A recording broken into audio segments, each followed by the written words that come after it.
Hello friends, स्वागत है आप सभी का एक बार फिर से आपके अपने यूट्यूब चैनल विलेजर्स कॉन्सेप्ट में।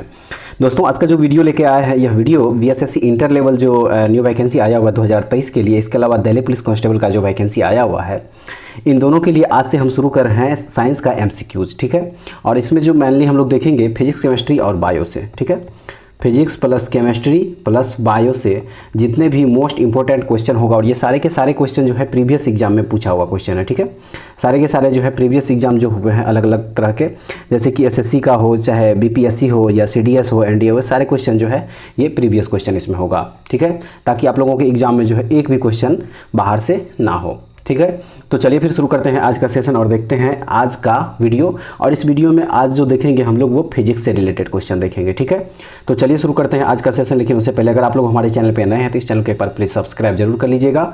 बगल में बेल आइकन होगा, उसको प्रेस करना बिल्कुल मत भूलिएगा। और वीडियो अच्छी लगे तो एक लाइक जरूर कर दीजिएगा और अपने दोस्तों में भी इसको शेयर जरूर कर दीजिएगा। फ्रेंड्स, मैं बता दूं कि इसके अलावा आप लोगों को इसका पीडीएफ जो है पर डे का, जितना भी वीडियो डालेंगे पर डे का आप लोगों का पीडीएफ जो है आंसर टिक किया हुआ पीडीएफ हमारे टेलीग्राम चैनल विलेजर्स कॉन्सेप्ट से मिल जाएगा। वहां से आप लोग उसको डाउनलोड करके देख सकते हैं। तो चलिए शुरू करते हैं आज का सेशन और देखते हैं आज का पहला क्वेश्चन। तो उस क्रम में जो पहला क्वेश्चन दिया हुआ यहाँ पे दिया हुआ है कि कार्य का मात्रक क्या है। कार्य का मात्रक पूछा जा रहा है, तो कार्य का जो मात्रक होता है वो होता है जूल। क्या होता है? जूल। ठीक है, नेक्स्ट क्वेश्चन है कि प्रकाश वर्ष किसकी इकाई है। प्रकाश वर्ष किसकी इकाई है? तो प्रकाश वर्ष जो है वह दूरी की इकाई होती है। ठीक है, किसकी इकाई होती है? दूरी, यानी कि डिस्टेंस की, डिस्टेंस की इकाई होती है। ठीक है, नेक्स्ट क्वेश्चन दिया हुआ यहाँ पे कि बल की एसआई यूनिट क्या है। बल की एसआई यूनिट क्या है? तो बल की जो एसआई यूनिट होती है वो होती है न्यूटन। क्या होती है? न्यूटन होती है। ठीक है दोस्तों, चलिए देखते हैं अगला क्वेश्चन क्या कह रहा है। देखिए अगला क्वेश्चन यहाँ पे दिया हुआ है, क्वेश्चन नंबर 4 में यहाँ पे दिया हुआ है कि एक खगोलीय इकाई संबंधित है। एक खगोलीय इकाई संबंधित है किससे? सही आंसर हो जाएगा इसका सूर्य एवं पृथ्वी के बीच की दूरी से।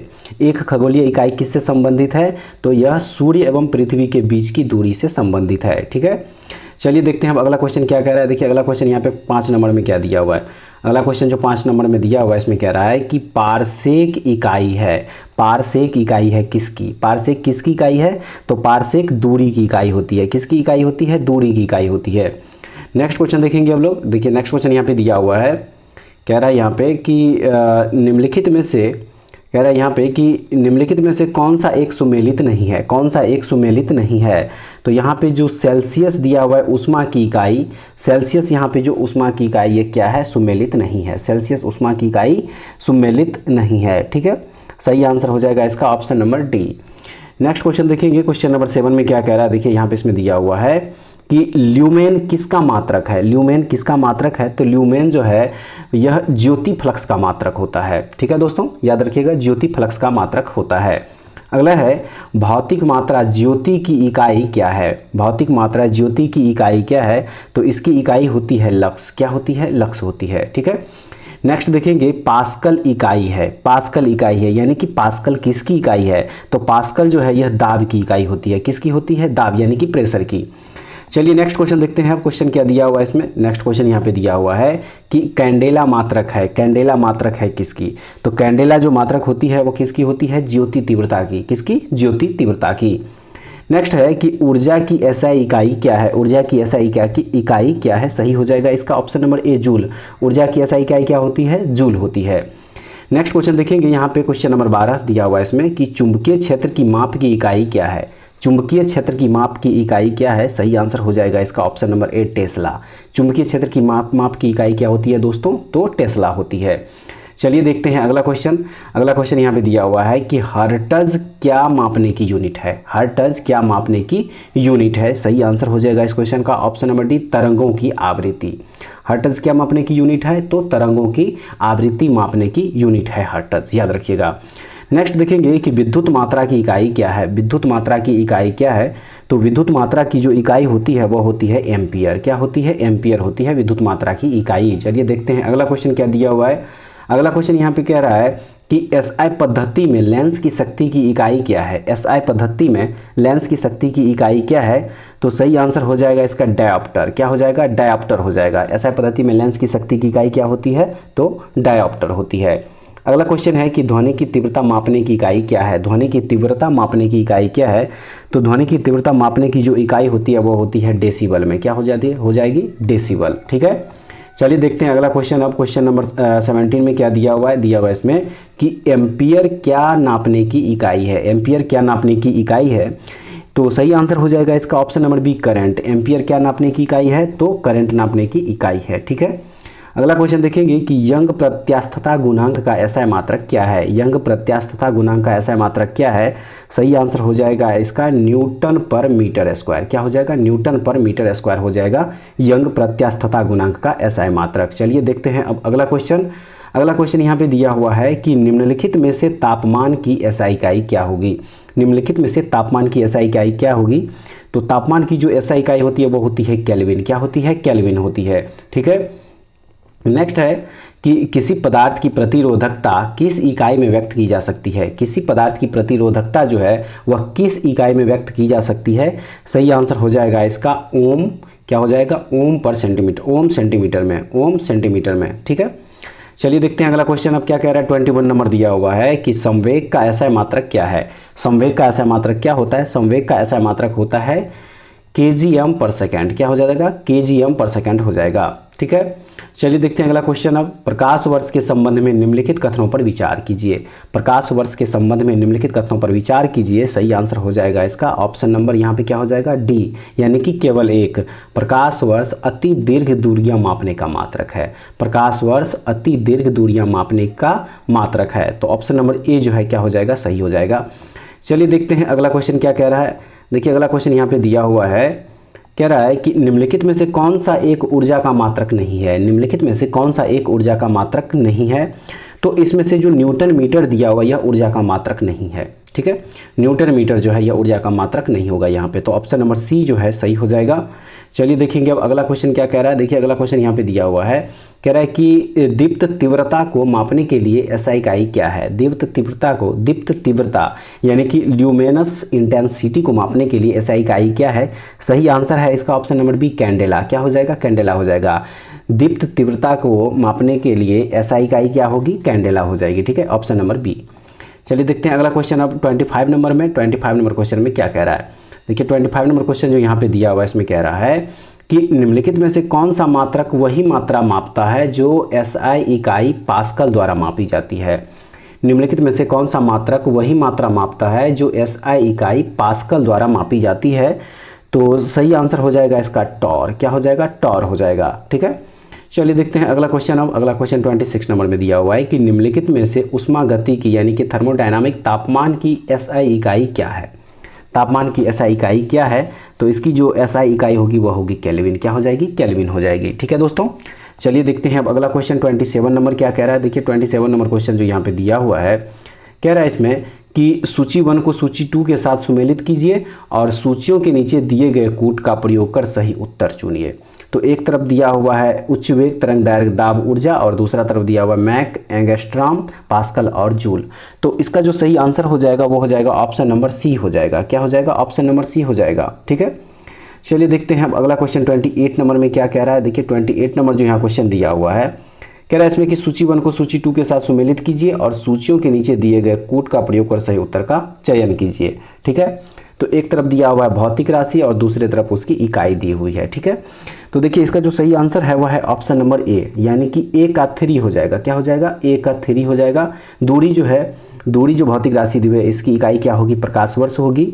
बी का 1 हो जाएगा, यानी पदार्थ की मात्रा का जो इकाई होती है क्या होती है, मोल होती है। उसके बाद सी में 2 दिया हुआ है, यानी कि विद्युत आवेश की जो मात्रा होगी उसकी इकाई क्या है, कूलॉम होगी। और ऊर्जा का जो इकाई होगा वो क्या होगा, वाट घंटा होगा। ठीक है, ऊर्जा का इकाई क्या हो जाएगा, वाट घंटा हो जाएगा। तो ऑप्शन नंबर ए जो है इस क्वेश्चन का सही आंसर हो जाएगा। चलिए देखते हैं अब अगला क्वेश्चन, क्वेश्चन नंबर 29 में क्या कह रहा है, दिया हुआ है इसमें सूची 1 को सूची 2 के साथ सुमेलित कीजिए। सूची 1 एक तरफ भौतिक राशि और दूसरी तरफ इसकी इकाई दी हुई है। तो देखिए इसका जो आंसर है वह है ऑप्शन नंबर डी। क्या हो जाएगा, ऑप्शन नंबर डी हो जाएगा, यानी कि ए का 4 हो जाएगा।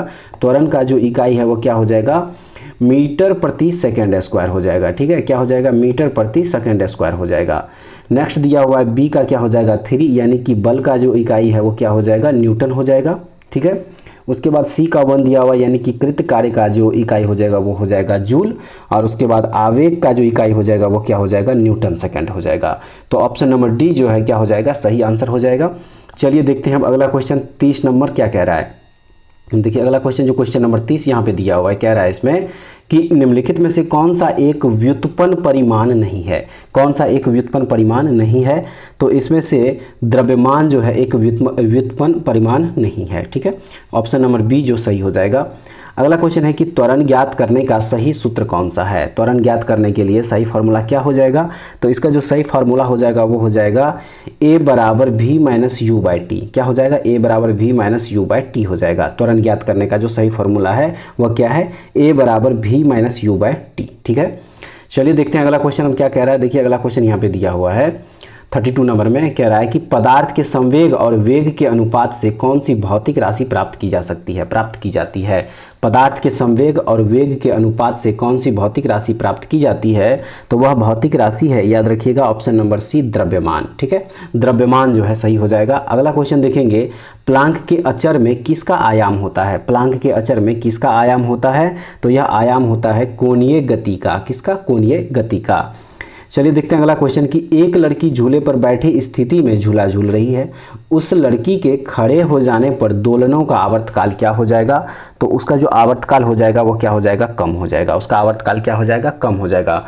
जब वो लड़की खड़ी हो जाएगी तो दोलन का आवर्तकाल क्या हो जाएगा? कम हो जाएगा। ठीक है, चलिए देखते हैं अगला क्वेश्चन अब क्या कह रहा है। देखिए अगला क्वेश्चन यहाँ पे 35 नंबर में दिया हुआ है, कह रहा है कि घूर्णन करती एक गोल मेज पर अचानक एक लड़का आकर बैठ जाता है। मेज का कोणीय वेग पर क्या प्रभाव पड़ेगा? मेज के कोणीय वेग पर क्या प्रभाव पड़ेगा? तो इस पे क्या प्रभाव पड़ेगा? यह क्या हो जाएगा? कम हो जाएगा। क्या हो जाएगा? कम हो जाएगा। ठीक है, नेक्स्ट देखते हैं 36 नंबर क्वेश्चन क्या कह रहा है। दिया हुआ है इसमें कि यदि किसी चलती हुई वस्तु के वेग को दोगुना कर दिया जाए तो उसका या उसकी क्या हो जाएगी? सही आंसर हो जाएगा इसका कि गतिज ऊर्जा जो है 4 गुना हो जाती है। उसकी गतिज ऊर्जा क्या हो जाती है?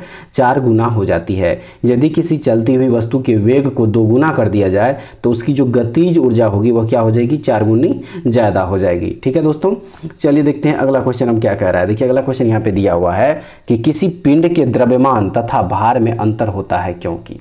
किसी पिंड के द्रव्यमान तथा भार में अंतर होता है, उसका रीजन क्या है? तो उसका जो रीजन है वह है कि द्रव्यमान स्थिर रहता है जबकि भार परिवर्तनीय होता है। ठीक है, तो द्रव्यमान तथा भार में यही अंतर होता है। द्रव्यमान क्या होता है? तो द्रव्यमान जो है वह स्थिर रहता है जबकि भार क्या होता है? परिवर्तनीय होता है, यानी कि चेंज होते रहता है। ठीक है, नेक्स्ट देखेंगे 38 नंबर क्वेश्चन। देखिए क्या दिया हुआ है इसमें।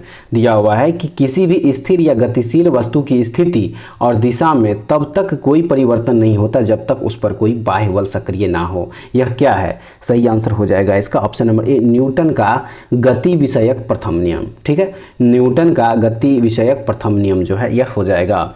नेक्स्ट देखेंगे अब क्या कह रहा है। क्वेश्चन नंबर 39 दिया हुआ है इसमें कि किसी असंतुलित बल द्वारा किसी पिंड में उत्पन्न त्वरण क्या होता है? सही आंसर है इसका ऑप्शन नंबर बी, बल के अनुक्रमानुपाती होता है। किसी असंतुलित बल द्वारा किसी पिंड में उत्पन्न त्वरण क्या होता है? तो बल के अनुक्रमानुपाती होता है। ऑप्शन नंबर बी सही हो जाएगा। अगला क्वेश्चन है कि न्यूटन की गति के तीसरे नियम के अनुसार क्रिया तथा प्रतिक्रिया से संबंध फल जो है क्या होगा? सही हो जाएगा इसका ऑप्शन नंबर सी, यानी कि हमेशा भिन्न भिन्न वस्तुओं पर ही लगे होने चाहिए। क्या हो जाएगा? हमेशा भिन्न भिन्न वस्तुओं पर ही लगे होने चाहिए। ठीक है, चलिए देखते हैं अगला क्वेश्चन। अब क्वेश्चन नंबर 41। क्वेश्चन नंबर 41 में क्या दिया हुआ है? तो देखिए इसमें कह रहा है कि प्रत्येक क्रिया के बराबर व विपरीत दिशा में एक प्रतिक्रिया होती है। यह क्या है? सही आंसर हो जाएगा इसका न्यूटन का गति विषयक तृतीय नियम। क्या हो जाएगा? न्यूटन का गति विषयक तृतीय नियम, यानी कि थर्ड लॉ। ठीक है, चलिए देखते हैं अगला क्वेश्चन अब क्या कह रहा है। अगला क्वेश्चन दिया हुआ है कि जल में तैरना न्यूटन की गति के किस नियम के कारण संभव है? जल में तैरना न्यूटन की गति के किस नियम के कारण संभव है? तो यह संभव है, याद रखिएगा, यहाँ पे तृतीय नियम से, न्यूटन के तृतीय नियम के कारण जो है यह संभव है जल में तैरना। ठीक है, अगला क्वेश्चन देखेंगे 43 नंबर दिया हुआ है कि कोई पिंड तब तक विराम अवस्था में ही बना रहेगा जब तक उस पर कोई बाह्य बल कार्य नहीं करता है। यह कथन किसका है? तो यह कथन जो है वह न्यूटन का है, आइजैक न्यूटन का है। ठीक है, अगला क्वेश्चन है कि बल की परिभाषा आती है न्यूटन के किस नियम से? बल की परिभाषा आती है न्यूटन के किस नियम से? सही हो जाएगा इसका गति के पहले नियम से। गति के पहले नियम से जो है बल की परिभाषा आती है। अगला क्वेश्चन देखेंगे 45 नंबर क्या दिया हुआ है। इसमें दिया हुआ है कि किसी पिंड के उस गुणधर्म को क्या कहते हैं जिससे वह सीधे रेखा में विराम या एक समान गति की स्थिति में किसी भी परिवर्तन का विरोध करती है। किसी भी परिवर्तन का क्या करती है? तो विरोध करती है। सही हो जाएगा इसका जड़त्व। क्या हो जाएगा? इसका जड़त्व हो जाएगा। चलिए अगला क्वेश्चन देखते हैं कि न्यूटन के पहले नियम को भी कहते हैं। न्यूटन के पहले नियम को भी कहते हैं, क्या कहते हैं? तो सही हो जाएगा इसका जड़त्व का नियम। न्यूटन जो फर्स्ट लॉ है उसे जड़त्व का नियम भी कहा जाता है दोस्तों, ठीक है, याद रखिएगा इसको। न्यूटन फर्स्ट लॉ जो है उसे जड़त्व का नियम भी कहा जाता है। चलिए देखते हैं अगला क्वेश्चन 47 नंबर में क्या कह रहा है। 47 नंबर क्वेश्चन जो यहाँ पे दिया हुआ है उसमें कह रहा है कि गाड़ी खींचता हुआ घोड़ा किस बल के कारण आगे बढ़ता है। गाड़ी खींचता हुआ घोड़ा किस बल के कारण आगे बढ़ता है? तो वह बल है कि पृथ्वी द्वारा घोड़े के पैरों पर आरोपित बल से। पृथ्वी द्वारा घोड़े के पैरों पर आरोपित बल से, ठीक है, यही रीजन है। नेक्स्ट देखते हैं 48 नंबर क्वेश्चन क्या कह रहा है दिया हुआ इसमें कि चलती हुई बस जब अचानक ब्रेक लगाती है तो उसमें बैठे हुए यात्री आगे की दिशा में गिरते हैं। इसको किसके द्वारा समझाया जा सकता है? इसको किसके द्वारा समझाया जा सकता है? तो इसे समझाया जा सकता है न्यूटन के फर्स्ट लॉ से, ठीक है। न्यूटन का जो पहला नियम है इससे इसको समझाया जा सकता है। अगला क्वेश्चन देखेंगे कि रॉकेट किस सिद्धांत पर कार्य करता है। रॉकेट किस सिद्धांत पर कार्य करता है? तो यह कार्य करता है न्यूटन के तृतीय नियम पर। न्यूटन के तृतीय नियम पे जो है रॉकेट जो है वह कार्य करता है, ठीक है। उसके बाद चलिए देखेंगे अगला क्वेश्चन, क्वेश्चन नंबर 50 क्या दिया हुआ है इसमें? दिया हुआ है कि अश्व यदि एकाएक चलना प्रारंभ कर दे तो अश्वारोही के गिरने की आशंका का कारण क्या है? ठीक है, सही आंसर हो जाएगा इसका ऑप्शन नंबर सी, विश्राम जड़त्व के कारण। किसके कारण? विश्राम जड़त्व के कारण। नेक्स्ट देखते हैं 51 नंबर क्वेश्चन क्या कह रहा है दिया हुआ इसमें कि क्रिकेट का खिलाड़ी तेजी से आती हुई बॉल को क्यों अपने हाथ को पीछे खींचकर पकड़ता है? इसका रीजन क्या है? तो इसका जो रीजन है वह है कि बॉल विश्राम की स्थिति में आ सकती है। क्या होती है? बॉल विश्राम की स्थिति में आ सकती है। यही रीजन है कि तेजी से आते हुए बॉल को अपने हाथों में पीछे खींचकर जो है क्रिकेट खिलाड़ी पकड़ता है, ठीक है। चलिए देखते हैं अगला क्वेश्चन। आपको क्वेश्चन नंबर 52 में क्या कह रहा है दिया हुआ है इसमें कि बल गुणनफल है। बल गुणनफल है किसका? बल गुणनफल है किसका? सही हो जाएगा इसका द्रव्यमान और त्वरण का। यानी कि बल बराबर क्या हो जाएगा? तो द्रव्यमान और द्रव्यमान गुणे त्वरण, ठीक है। नेक्स्ट देखेंगे 53 नंबर क्या दिया हुआ है। दिया हुआ है इसमें कि जब कोई व्यक्ति चंद्रमा पर उतरता है तो उसके शरीर में उपस्थित क्या? सही आंसर हो जाएगा इसका ऑप्शन नंबर बी हो जाएगा, यानी कि भार घट जाता है तथा मात्रा अपरिवर्तित रहती है। भार घट जाता है तथा मात्रा क्या रहती है? अपरिवर्तित रहती है, ठीक है। चलिए देखते हैं अगला क्वेश्चन क्या कह रहा है। अगला क्वेश्चन 54 नंबर में दिया हुआ है कि यदि हम भूमध्य रेखा से ध्रुवों की ओर जाते हैं तो जी का वैल्यू क्या होगा? यदि हम भूमध्य रेखा से ध्रुवों की ओर जाते हैं तो जी का वैल्यू क्या होगा? तो यहाँ पे जो जी का वैल्यू हो जाएगा वो हो जाएगा बढ़ जाएगा। क्या हो जाएगा? बढ़ जाएगा। भूमध्य रेखा से ध्रुवों की ओर जाने पर जी का वैल्यू क्या होगा? बढ़ जाएगा, ठीक है। अगला क्वेश्चन है कि शरीर का वजन क्या हो जाएगा? शरीर का वजन, इसका आंसर हो जाएगा कि ध्रुवों पर अधिकतम होती है। शरीर का वजन जो वेट जो है वह ध्रुवों पर क्या होता है? तो अधिकतम होती है। नेक्स्ट क्वेश्चन देखेंगे 56 नंबर क्या दिया हुआ है। कह रहा है इसमें कि व्यक्ति पृथ्वी की सतह की तुलना में चंद्रमा की सतह पर अधिक ऊंचा क्यों उछल सकता है? व्यक्ति पृथ्वी की सतह की तुलना में चंद्रमा की सतह पर अधिक ऊंचा क्यों उछल सकता है? तो इसका रीजन क्या है? तो इसका रीजन है कि चंद्रमा में गुरुत्वाकर्षण के कारण त्वरण पृथ्वी की तुलना में कम होता है। चंद्रमा में गुरुत्वाकर्षण के कारण त्वरण पृथ्वी की तुलना में कम होती है, ठीक है। यही कारण है कि चंद्रमा की सतह पर अधिक ऊंचा उछल सकता है। नेक्स्ट देखते हैं क्वेश्चन नंबर 57 दिया हुआ है इसमें कि 20 केजी के वजन को जमीन के ऊपर 1 मीटर की ऊंचाई पर पकड़े रखने के लिए किया गया कार्य क्या होगा? किया गया कार्य जो है क्या होगा? तो वो हो जाएगा 0 जूल। क्या हो जाएगा? 0 जूल हो जाएगा, ठीक है। चलिए देन नेक्स्ट देखेंगे 58 नंबर क्वेश्चन क्या दिया हुआ है। कह रहा है इसमें कि एक व्यक्ति एक दीवार को धक्का देता है पर उसे विस्थापित करने में असफल रहता है तो वह क्या करता है? तो वह करता है क्या? सही आंसर हो जाएगा इसका ऑप्शन नंबर ए, कोई भी कार्य नहीं। क्या करता है वह? कोई भी कार्य नहीं करता है। चलिए नेक्स्ट देखेंगे 59 नंबर कह रहा है कि पहाड़ी पर चढ़ता एक व्यक्ति आगे की ओर झुक जाता है क्योंकि? पहाड़ी पर चढ़ता एक व्यक्ति आगे की ओर झुक जाता है क्योंकि? तो इसका जो रीजन है वह है कि अस्थायित्व बढ़ाने के लिए। क्या बढ़ाने के लिए? अस्थायित्व बढ़ाने के लिए जो है वह क्या करता है? आगे की ओर झुक जाता है। अगला क्वेश्चन है कि पीसा की ऐतिहासिक मीनार तिरछी होते हुए भी नहीं गिरती है क्योंकि? क्योंकि तो इसका जो रीजन हो जाएगा वो हो जाएगा कि इसके गुरुत्व केंद्र से जाने वाली ऊर्ध्वाधर रेखा आधार से होकर जाती है। इसके गुरुत्व केंद्र से जाने वाली ऊर्ध्वाधर रेखा क्या होती है, आधार से होकर गुजरती है। यही कारण है कि पिसा की ऐतिहासिक मीनार जो है वो तिरछी होते हुए भी नहीं गिरती है। ऑप्शन नंबर ए जो है इस क्वेश्चन का सही आंसर हो जाएगा। चलिए देखते हैं अगला क्वेश्चन 61 नंबर में क्या कह रहा है, दिया हुआ है इसमें कि जाड़े की रातों में अत्यधिक ठंडा पड़ने पर पानी की पाइप फट जाती है क्योंकि, पानी की पाइप फट जाती है क्योंकि सही है इसका कि जमने के बाद पानी का आयतन जो है वो बढ़ जाता है। जमने के बाद पानी का आयतन क्या होता है, बढ़ जाता है। यही रीजन है कि जाड़े के जो ऋतु है उसमें क्या होता है, अत्यधिक ठंड पड़ने पर पानी की पाइप फट जाती है। ऑप्शन नंबर सी सही हो जाएगा। नेक्स्ट देखते हैं क्वेश्चन नंबर 62 में क्या कह रहा है, दिया हुआ इसमें कि पानी से भरी डाट लगी बोतल जमने पर टूट जाएगी क्योंकि, पानी से भरी डाट लगी बोतल जमने पर टूट जाएगी क्योंकि, तो इसका रीजन है कि जमने पर जल का आयतन जो है बढ़ जाता है। क्या होता है, जमने पर जल का आयतन बढ़ जाता है। ठीक है, नेक्स्ट देखेंगे 63 नंबर क्वेश्चन कह रहा है इसमें कि जल के आयतन में क्या परिवर्तन होगा यदि तापमान 9 डिग्री सेल्सियस से गिराकर 3 डिग्री सेल्सियस कर दिया जाता है। जल के आयतन में क्या परिवर्तन होगा, तो इसमें जो परिवर्तन होगा वह होगा कि आयतन पहले घटेगा और बाद में बढ़ेगा। क्या हो जाएगा, आयतन पहले घटेगा और बाद में बढ़ेगा। ऑप्शन नंबर सी जो है सही हो जाएगा। चलिए देखते हैं नेक्स्ट क्वेश्चन 64 नंबर में क्या दिया हुआ है, दिया है इसमें कि एक झील में तैरने वाली इस्पात की नाव के लिए नाव द्वारा विस्थापित पानी का भार कितना है। नाव द्वारा विस्थापित पानी का भार कितना है, तो नाव के उस भाग के भार के बराबर जो झील के पानी की सतह के नीचे है। ठीक है, ऑप्शन नंबर सी जो है सही हो जाएगा। चलिए देखते हैं अगला क्वेश्चन 65 नंबर क्या कह रहा है, दिया हुआ इसमें कि किसी कालीन की सफाई के लिए यदि उसे छड़ी से पीटा जाए तो उसमें कौन सा नियम लागू होता है। किसी कालीन की सफाई के लिए यदि उसे छड़ी से पीटा जाए तो उसमें कौन सा नियम लागू होता है, तो उसमें जो नियम लागू होगा वो होगा गति का पहला नियम। ठीक है, मोशन फर्स्ट लॉ जो है इसमें लागू होगा। ऑप्शन नंबर ए सही हो जाएगा इस क्वेश्चन का आंसर।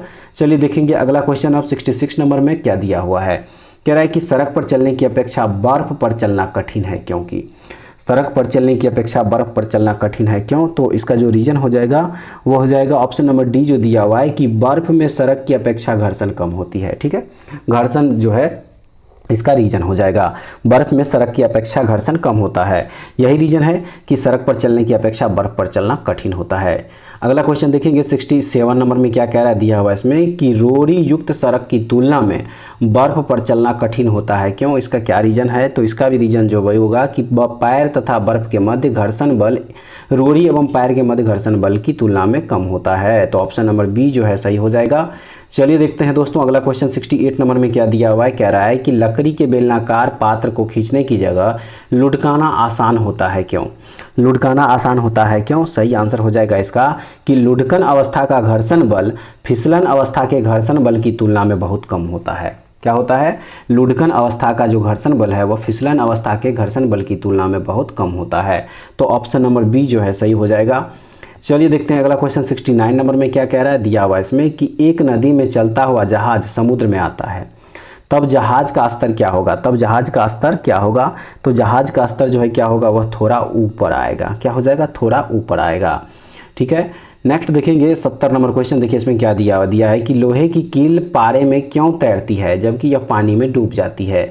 लोहे की कील पारे में क्यों तैरती है जबकि यह पानी में डूब जाती है, तो इसका रीजन दिया हुआ है कि लोहे का घनत्व जो है वह पानी से अधिक होता है तथा पारे से कम होता है। लोहे का घनत्व जो है, याद रखिएगा, लोहे का घनत्व जो है वह पानी से अधिक होता है तथा पारे से कम होता है। ठीक है, चलिए देखते हैं अगला क्वेश्चन कह रहा है इसमें कि जब एक ठोस पिंड को पानी में डुबोया जाता है तो उसके भार में ह्रास होता है। यह ह्रास कितना होता है, यह ह्रास कितना होता है, तो ह्रास होता है विस्थापित पानी के भार के बराबर, विस्थापित पानी के भार के बराबर ह्रास होता है। ठीक है, चलिए दोस्तों देखते हैं अब अगला क्वेश्चन क्या कह रहा है, दिया हुआ इसमें कि बर्फ पानी में तैरती है परंतु एल्कोहल में डूब जाती है क्योंकि, बर्फ पानी में तैरती है परंतु एल्कोहल में डूब जाती है। इसका रीजन क्या है, इसका रीजन है कि बर्फ पानी से हल्की होती है। याद रखिएगा, बर्फ क्या है, पानी से हल्की होती है तथा एल्कोहल से भारी होती है। यही रीजन है कि एल्कोहल में डूब जाती है। ठीक है, चलिए देखते हैं अगला क्वेश्चन 73 नंबर में क्या कह रहा है, दिया हुआ है इसमें कि स्टील की गोली पारे में तैरती है। स्टील की जो गोली होती है वह पारे में तैरती है। क्या कारण है इसका, तो इसका कारण है कि पारे का घनत्व जो है वह स्टील की अपेक्षा अधिक होता है। पारे का घनत्व क्या होता है, स्टील की अपेक्षा अधिक होता है। यही रीजन है कि स्टील की गोली पारे में तैरती है। ठीक है दोस्तों, ऑप्शन नंबर बी जो है सही हो जाएगा। चलिए देखते हैं अगला क्वेश्चन, क्वेश्चन नंबर 74 में दिया हुआ है कि एक लोहे की गेंद पारद या मरकरी से भरी बाल्टी में गिराई जाती है तो क्या होगा। तो क्या होगा, तो यह होगा कि यह पारे की सतह पर तैरेगी, यह पारे के सतह पर क्या करेगी, तैरेगी। ठीक है, नेक्स्ट है कि किस तापमान पर जल का घनत्व अधिकतम होता है। किस तापमान पर जल का घनत्व अधिकतम होता है, तो वह टेम्परेचर है 4 degree Celsius. 4 degree Celsius, 4 degree Celsius पर जल का जो घनत्व डेंसिटी होता है वो क्या होता है, अधिकतम होता है। ठीक है, चलिए देखते हैं अगला क्वेश्चन क्या कह रहा है। दिया हुआ है इसमें कि वस्तु की मात्रा बदलने पर अपरिवर्तित रहेगा। वस्तु की मात्रा बदलने पर अपरिवर्तित रहेगा क्या। तो इसमें जो अपरिवर्तित रहेगा वो हो जाएगा इसका घनत्व यानी कि डेंसिटी। वस्तु की मात्रा बदल देने पर भी इसका जो घनत्व है वह क्या रहेगा, अपरिवर्तित रहेगा। ठीक है, देखते हैं अब अगला क्वेश्चन क्या कह रहा है। दिया हुआ है इसमें कि तैराक को नदी के मुकाबले समुद्री पानी में तैरना आसान क्यों लगता है। समुद्री पानी में तैरना आसान क्यों लगता है, सही आंसर हो जाएगा इसका कि समुद्री पानी का जो घनत्व होता है वह साधारण पानी से ज़्यादा होता है। समुद्री पानी का घनत्व जो है वह साधारण पानी से क्या होता है, ज़्यादा होता है। यही रीज़न है कि तैराक को नदी के मुकाबले समुद्री पानी में तैरना आसान लगता है। ऑप्शन नंबर सी जो है सही हो जाएगा। देखते हैं अगला क्वेश्चन अब कह रहा है कि बादल किस कारण से वायुमंडल में तैरते हैं। बादल किस कारण से वायुमंडल में तैरते हैं, सही आंसर हो जाएगा इसका निम्न घनत्व के कारण। निम्न घनत्व के कारण बादल जो है वह वायुमंडल में तैरते रहते हैं। अगला क्वेश्चन है कि समुद्र में प्लवन करते आइसबर्ग का कितना भाग समुद्र की सतह से ऊपर रहता है। समुद्र की सतह से कितना भाग जो है वह ऊपर रहता है, सही हो जाएगा इसका 1/10 भाग। 1/10 भाग जो है क्या होगा, इसका सही आंसर हो जाएगा, यानी कि 10 में से 1 भाग जो है वह समुद्र की सतह के ऊपर में रहता है। ठीक है दोस्तों, चलिए देखते हैं अगला क्वेश्चन 80 नंबर दिया हुआ है इसमें कि बांध के नीचे की दीवार मोटी बनाई जाती है क्यों। बांध के नीचे की जो दीवार होती है वो मोटी बनाई जाती है क्यों, सही हो जाएगा इसका गहराई बढ़ने के साथ द्रव का दाब बढ़ता है। गहराई बढ़ने के साथ द्रव का दाब बढ़ता है, इसलिए बांध के नीचे की जो दीवार होती है वो हमेशा मोटी बनाई जाती है। याद रखिएगा, ऑप्शन नंबर ए जो है सही हो जाएगा। देखते हैं अब अगला क्वेश्चन कह रहा है कि बर्फ पर स्केटिंग करना प्रदर्शित करता है कि दाब बढ़ाने पर बर्फ का गलनांक जो है क्या होगा, तो बर्फ का जो गलनांक होगा वह घट जाएगा। दाब बढ़ाने पर बर्फ का गलनांक जो है क्या हो जाएगा, वह घट जाएगा, यानी कि घट जाता है। अगला क्वेश्चन है कि चौराहों पर पानी के फुहारे में गेंद नाचती रहती है क्यों। चौराहों पर पानी के फुहारों में गेंद नाचती रहती है क्यों, सही आंसर हो जाएगा इसका कि पानी का वेग अधिक होने से दाब घट जाता है। पानी का वेग अधिक होने से दाब घट जाता है। ऑप्शन नंबर ए जो है सही हो जाएगा। देखते हैं अब अगला क्वेश्चन क्या कह रहा है। दिया हुआ इसमें कि भारी हिमखंड शीर्ष की अपेक्षा निचले तल से पिघलता है। भारी हिमखंड जो होती है वह शीर्ष की अपेक्षा यानी कि ऊपरी जो है ऊपर की अपेक्षा निचले तल से पिघलती है। इसका रीजन क्या है, तो इसका रीजन है कि निचले तल का दाब जो है वह अधिक होने के कारण गलनांक घट जाता है। निचले तल का दाब अधिक होने के कारण गलनांक क्या होता है, घट जाता है। नेक्स्ट देखेंगे 84 नंबर क्वेश्चन कह रहा है इसमें कि दलदल में फंसे व्यक्ति को लेट जाने की सलाह दी जाती है क्यों। दलदल में फंसे व्यक्ति को लेट जाने की सलाह दी जाती है, क्यों दी जाती है, इसका रीजन है कि क्षेत्रफल अधिक होने से दाब कम हो जाता है। क्षेत्रफल अधिक होने से दाब जो है क्या हो जाएगा, कम हो जाएगा। ठीक है, देखते हैं अगला क्वेश्चन अब कह रहा है कि बर्फ के 2 टुकड़ों को आपस में दबाने पर टुकड़े आपस में चिपक जाते हैं। बर्फ के 2 टुकड़ों को आपस में दबाने पर टुकड़े आपस में चिपक जाते हैं, कैसे, सही आंसर हो जाएगा इसका कि दाब अधिक होने से बर्फ का गलनांक घट जाता है। दाब अधिक होने से बर्फ का गलनांक क्या होता है, घट जाता है। ऑप्शन नंबर ए जो है सही हो जाएगा। देखते हैं अब अगला क्वेश्चन क्या कह रहा है। देखिए अगला क्वेश्चन यहाँ पे दिया हुआ है कि प्रायः तेज आंधी आने पर फूस या टीन की हल्की छतें उड़ जाती है क्यों, सही आंसर हो जाएगा इसका ऑप्शन नंबर सी, यानी कि छत के ऊपर बहने वाली उच्च वेग की वायु छत सतह पर दाब उत्पन्न कर देती है तथा छत के नीचे दाब सामान्य रहता है। देखते हैं अब अगला क्वेश्चन क्या कह रहा है। दिया हुआ इसमें कि रेल की पटरी के नीचे लकड़ी या कंक्रीट की चौड़ी पट्टियां लगाई जाती है, जिससे कि वह क्या होगा कि रेलगाड़ी द्वारा लगाया गया दाब कम हो जाए। क्या हो जाएगा, रेलगाड़ी द्वारा लगाया गया दाब जो है वह क्या हो जाए, कम हो जाए। ठीक है, अगला क्वेश्चन दिया हुआ है कि पहाड़ों पर कभी कभी व्यक्तियों के नाक व मुंह से खून निकलने लगता है, क्यों, सही आंसर है इसका ऊंचाई बढ़ने के साथ वायुमंडलीय दाब घट जाता है। क्या होता है, ऊंचाई बढ़ने के साथ वायुमंडलीय दाब जो है वह क्या होता है, घटता है। यही रीजन है कि व्यक्तियों के नाक व मुंह से खून निकलने लगता है। देखेंगे अब अगला क्वेश्चन क्या कह रहा है। दिया हुआ इसमें कि हवाई जहाज में फाउंटेन पेन से स्याही बाहर निकल आती है, क्यों। हवाई जहाज़ में फाउंटेन पेन से स्याही बाहर निकल आती है। इसका रीज़न क्या है? इसका रीज़न है कि ऊंचाई बढ़ने से वायु दाब में कमी होती है, कमी आती है। ऊंचाई बढ़ने से वायु दाब में क्या होती है? कमी आती है। नेक्स्ट देखेंगे 90 नंबर क्वेश्चन कह रहा है कि यदि पृथ्वी का द्रव्यमान वही रहे और त्रिज्या 1% कम हो जाए तब पृथ्वी के तल पर जी का मान क्या होगा? पृथ्वी के तल पर जी का मान क्या हो जाएगा? वो हो जाएगा 2% बढ़ जाएगा। क्या हो जाएगा? 2% बढ़ जाएगा। ठीक है, देखते हैं अब अगला क्वेश्चन। क्वेश्चन नंबर 91 कह रहा है इसमें कि ऊंचाई की जगहों पर पानी 100 डिग्री सेल्सियस के नीचे तापमान पर क्यों उबलता है? सही इसका जो रीजन हो जाएगा वो हो जाएगा कि क्योंकि वायुमंडलीय दाब कम हो जाता है, अतः उबलने का बिंदु नीचे आ जाता है। चलिए देखते हैं अब अगला क्वेश्चन 92 नंबर में दिया हुआ है कि साबुन के बुलबुले के अंदर का दाब क्या होगा? साबुन के बुलबुले के अंदर का दाब क्या होगा? सही हो जाएगा इसका ऑप्शन नंबर ए कि वायुमंडलीय दाब से अधिक हो जाएगा। साबुन के बुलबुले के अंदर का जो दाब होता है वह वायुमंडलीय दाब से क्या हो जाएगा? अधिक हो जाएगा, यानी कि अधिक होता है। चलिए देखते हैं अब नेक्स्ट क्वेश्चन। नेक्स्ट यहाँ पे दिया हुआ 93 नंबर क्वेश्चन कह रहा है कि हम दलदली सड़कों पर क्यों फिसलते हैं? हम दलदली सड़कों पर क्यों फिसलते हैं? सही आंसर हो जाएगा इसका घर्षण की कमी के कारण। घर्षण की कमी के कारण जो है दलदली सड़कों पर फिसल जाते हैं। नेक्स्ट देखेंगे 94 नंबर क्वेश्चन। देखिए यहाँ पे दिया हुआ है और ये क्वेश्चन जो है देखिए बिहार एसएससी 2014 में पूछा हुआ क्वेश्चन है। दिया हुआ है कि जब बैरोमीटर का पारा अचानक गिर जाए तो यह किस बात का घोतक है, यानी कि यह किस बात का इंडिकेशन है? सही आंसर हो जाएगा इसका ऑप्शन नंबर सी आंधी या झंझावत की संभावना। ठीक है, आंधी या झंझावत की संभावना। चलिए देखते हैं 95 नंबर क्वेश्चन में क्या कह रहा है। इसमें दिया हुआ है कि हाइड्रोजन से भरा हुआ पॉलीथीन का एक गुब्बारा पृथ्वी के तल से छोड़ा जाता है, वायुमंडल के ऊंचाई पर जाने से क्या होगा? सही आंसर हो जाएगा इसका ऑप्शन नंबर सी गुब्बारे के आमाप में वृद्धि होगी। गुब्बारे के आमाप में क्या होगी? वृद्धि होगी। नेक्स्ट है 96 नंबर दिया हुआ है। यहाँ पे देखिए क्या कह रहा है। दिया हुआ इसमें कि समतल की अपेक्षा पर्वतों पर सांस लेना क्यों कठिन होता है? समतल की अपेक्षा पर्वतों पर सांस लेना कठिन क्यों होता है? सही आंसर हो जाएगा इसका ऑप्शन नंबर ए कि ऊंचाई के बढ़ने पर वायु दाब घट जाता है और ऑक्सीजन की आवश्यकता बढ़ जाती है। ठीक है, यही कारण है कि पर्वतों पर सांस लेना जो है थोड़ा सा कठिन हो जाता है। चलिए अब अगला क्वेश्चन देखते हैं 97 नंबर। दिया हुआ है इसमें कि जब 14 वायु दाब मापी किसी ऊंचे पर्वत पर ले जाया जाता है तो नलिका में पारा गिर जाता है, क्यों?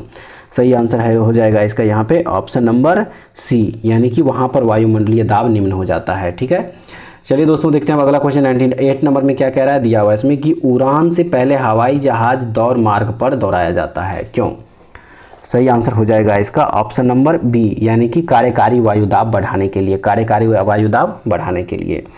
चलिए देखते हैं अगला क्वेश्चन 99 नंबर में क्या कह रहा है।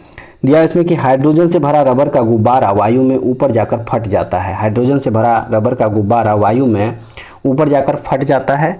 इसका रीजन क्या है? तो रीजन वही है, वायुदाब क्या होता है? ऊपर जाके घट जाता है, वायुदाब घट जाता है। नेक्स्ट है कि प्रेशर कुकर में खाना कम समय में पकता है, क्यों? प्रेशर कुकर में खाना कम समय में पकता है, क्यों? इसका रीजन है कि अधिक दाब के कारण उबलते पानी का ताप बढ़ जाता है। अधिक दाब के कारण उबलते पानी का ताप क्या होता है? बढ़ जाता है। आइए देखते हैं अब अगला क्वेश्चन। कह रहा है इसमें कि सूर्य पर ऊर्जा का निर्माण होता है। सूर्य पर ऊर्जा का निर्माण होता है किसके द्वारा?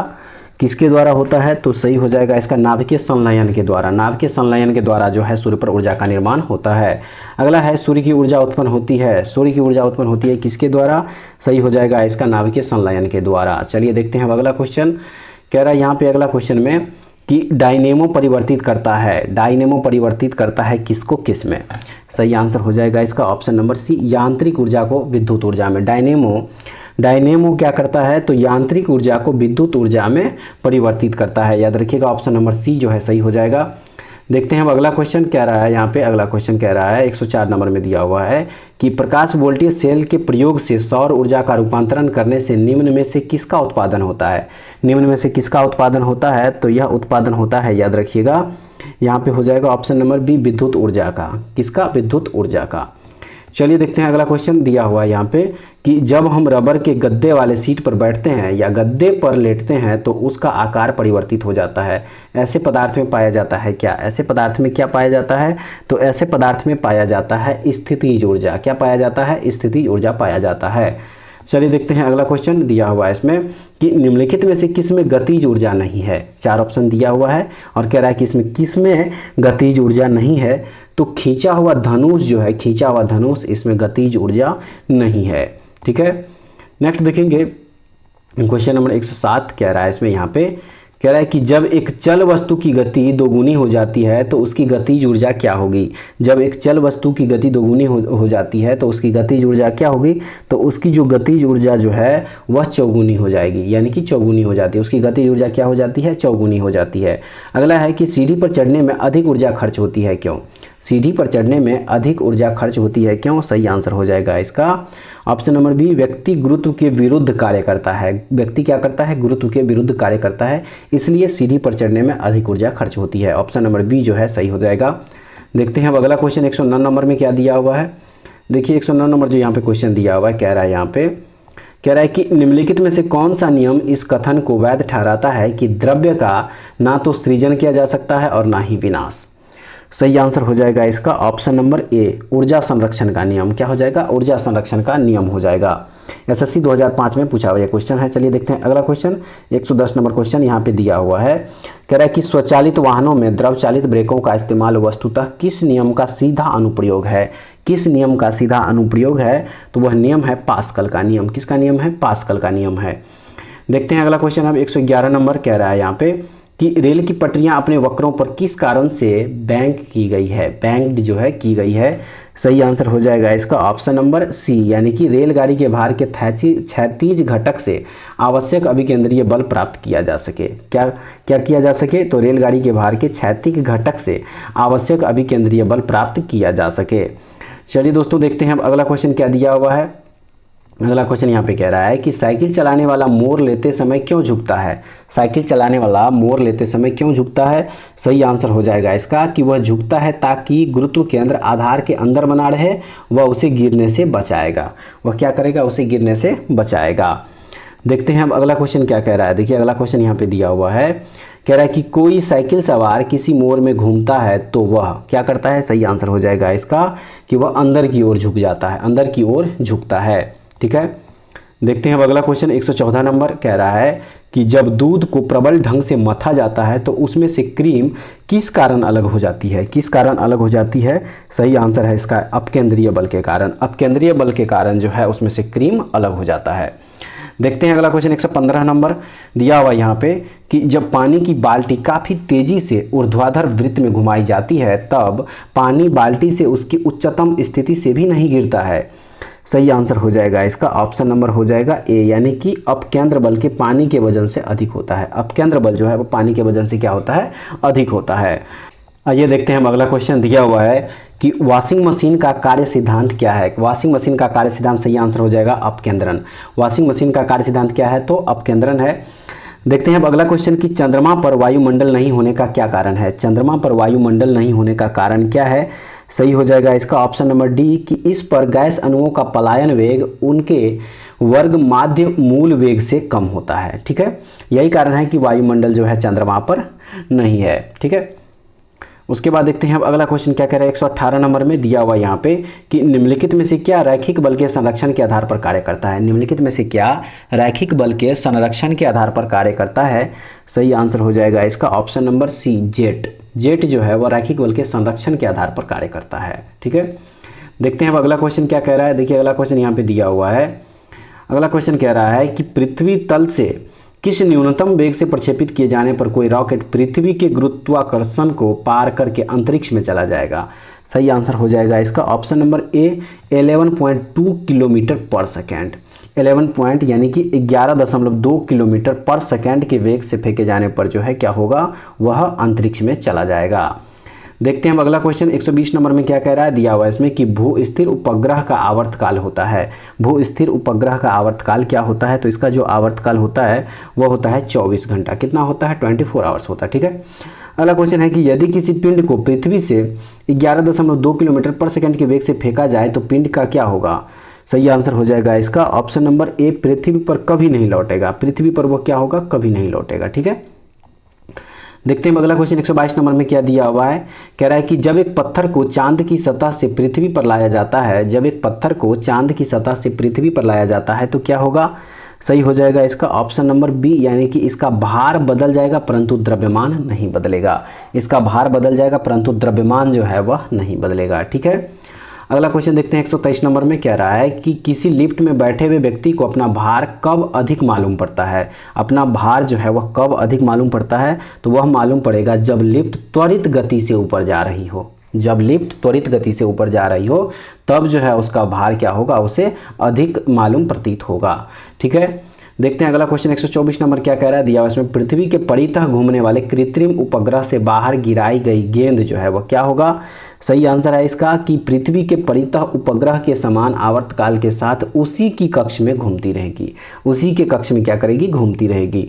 ठीक है, चलिए देखते हैं अगला क्वेश्चन क्या कह रहा है कि एक लिफ्ट में किसी व्यक्ति का प्रत्यक्ष भार वास्तविक भार से कम होता है जब लिफ्ट जा रही हो क्या, कहाँ। सही आंसर हो जाएगा इसका ऑप्शन नंबर बी, त्वरण के साथ नीचे, त्वरण के साथ जब नीचे जा रही हो। अगला है किसी तुल्यकारी उपग्रह की पृथ्वी की सतह से ऊंचाई लगभग कितनी होती है। किसी तुल्यकारी उपग्रह की पृथ्वी की सतह से ऊंचाई लगभग कितनी होती है, तो इसकी जो ऊंचाई होती है वह होती है लगभग 36,000 किलोमीटर। कितनी होती है, 36,000 किलोमीटर होती है। चलिए देखते हैं अगला क्वेश्चन 127 नंबर में क्या दिया हुआ है। कह रहा है कि टेनिस की गेंद मैदान की अपेक्षा किसी पहाड़ी पर अधिक ऊंची उछलती है, क्यों। टेनिस की गेंद मैदान की अपेक्षा किसी पहाड़ी पर अधिक ऊंची उछलती है, इसका रीजन क्या है, तो इसका जो रीजन है वह है कि पर्वतों पर पृथ्वी का गुरुत्वीय त्वरण कम हो जाता है। पृथ्वी पर माफ कीजिएगा, पर्वतों पर पृथ्वी का गुरुत्वीय त्वरण जो है वो क्या हो जाता है, कम हो जाता है। यही रीजन है मैदान की अपेक्षा पहाड़ी पर जो है गेंद अधिक उछलती है। देखते हैं अगला क्वेश्चन अब दिया हुआ है कि यदि पृथ्वी का गुरुत्वाकर्षण बल अचानक लुप्त हो जाता है तो निम्नलिखित में से कौन सा परिणाम सही होगा। कौन सा परिणाम सही होगा, सही हो जाएगा इसका कि वस्तु का भार शून्य हो जाएगा परंतु द्रव्यमान वही रहेगा। वस्तु का भार क्या होगा, शून्य हो जाएगा परंतु द्रव्यमान जो है वह नहीं बदलेगा, वह द्रव्यमान जो है वही का वही रह जाएगा। ठीक है, नेक्स्ट देखेंगे। नेक्स्ट क्वेश्चन यहाँ पे कह रहा है कि पृथ्वी के गुरुत्वाकर्षण का कितना भाग चंद्रमा के गुरुत्वाकर्षण के सबसे नज़दीक है। सबसे नज़दीक है, सही आंसर हो जाएगा इसका ऑप्शन नंबर सी, 1/6। कितना भाग नज़दीक है, तो 1/6 भाग।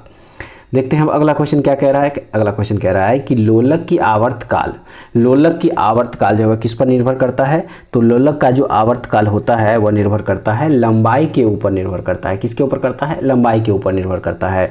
अगला क्वेश्चन है कि लोलक घड़ियां गर्मियों में क्यों सुस्त हो जाती है। लोलक घड़ियां जो है वह गर्मियों में क्यों सुस्त हो जाती है, सही आंसर हो जाएगा इसका ऑप्शन नंबर सी, लोलक की लंबाई बढ़ जाती है जिससे इकाई दोलन में लगा हुआ समय बढ़ जाता है। ठीक है, लोलक की लंबाई क्या हो जाती है, तो बढ़ जाती है जिससे इकाई दोलन में लगा हुआ समय क्या होता है, बढ़ जाता है। ठीक है, देखते हैं अब अगला क्वेश्चन क्या दिया हुआ। अगला क्वेश्चन यहाँ पे कह रहा है कि किसी सरल लोलक की लंबाई 4% बढ़ा दी जाए तो उसका आवर्तकाल क्या हो जाएगा, तो उसका जो आवर्तकाल है वह क्या हो जाएगा, यहाँ पे 2% बढ़ जाएगा। आवर्तकाल उसका क्या हो जाएगा, 2% बढ़ जाएगा। अगला क्वेश्चन है कि यदि लोलक की लंबाई 4 गुनी कर दी जाए तो लोलक के झूलने का समय क्या होगा। लोलक के झूलने का समय क्या होगा, तो वह भी 2 गुना हो जाएगा। क्या हो जाएगा, 2 गुना होता है। देखते हैं अब अगला क्वेश्चन क्या कह रहा है। कह रहा है कि पेंडुलम को चंद्रमा पर ले जाने पर उसकी समय अवधि क्या होगी। पेंडुलम को चंद्रमा पर ले जाने पर उसकी समय अवधि क्या होगी, तो उसकी जो समय अवधि है वह क्या हो जाएगा, यहाँ पे बढ़ जाएगा, बढ़ेगी। क्या होगी, बढ़ेगी। नेक्स्ट है कि एक कण का द्रव्यमान m तथा संवेग p है तो इसकी गतिज ऊर्जा क्या होगी। इसकी गतिज ऊर्जा क्या होगी, तो इसकी गतिज ऊर्जा हो जाएगी p²/2m। क्या हो जाएगा, p²/2m हो जाएगा। देखते हैं अब अगला क्वेश्चन क्या कह रहा है।